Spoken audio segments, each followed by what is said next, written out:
So question 2 is, how effective is the combination of your main products and ancillary text? When making my ancillary texts, I want them to be as relatable to the music video as possible. So to achieve this, I took still frames from the music video.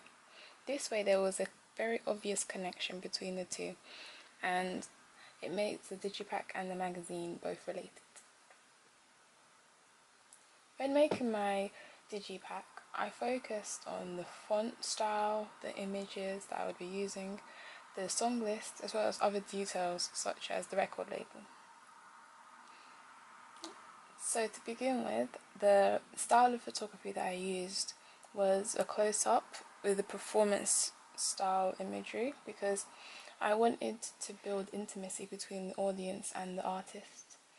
I found that this photo was quite simple, but yet it's in a very busy environment with the background having a market in it. This adds an element of familiarity for audiences and helps them to relate to the artist.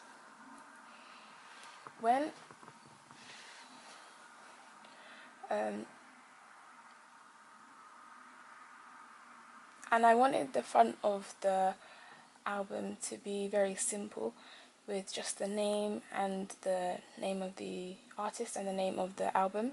This way the focus is on the artist and it's not distracted by any other unnecessary details.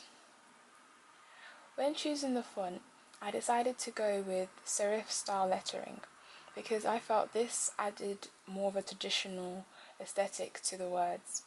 And I used bold because it adds more of authority.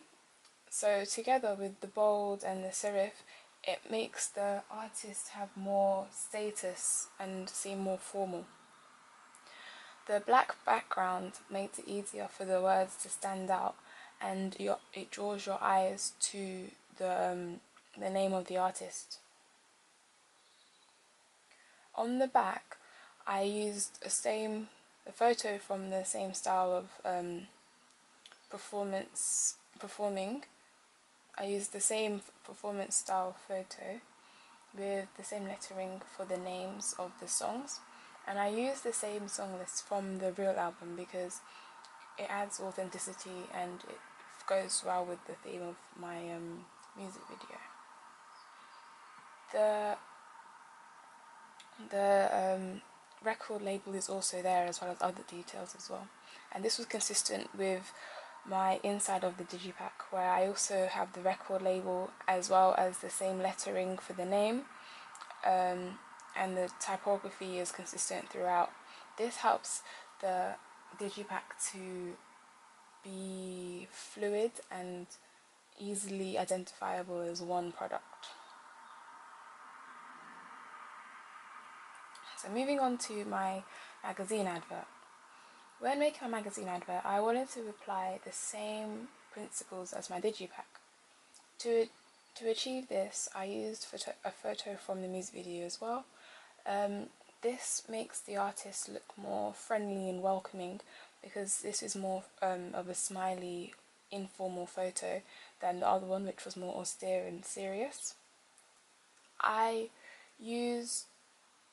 I focused on the image, the font, the quotes, as well as where to find the album and the record label. So as I said, the image was the same and it is more inviting for audiences. The typography is also consistent as well to make it very clear that the two are connected to the same product. And I also added the record label, so I have all links between all three, and as well as a quote.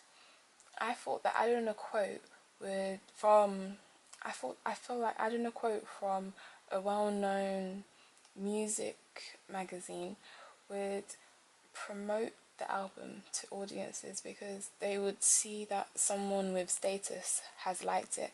This therefore would increase the interest for the album.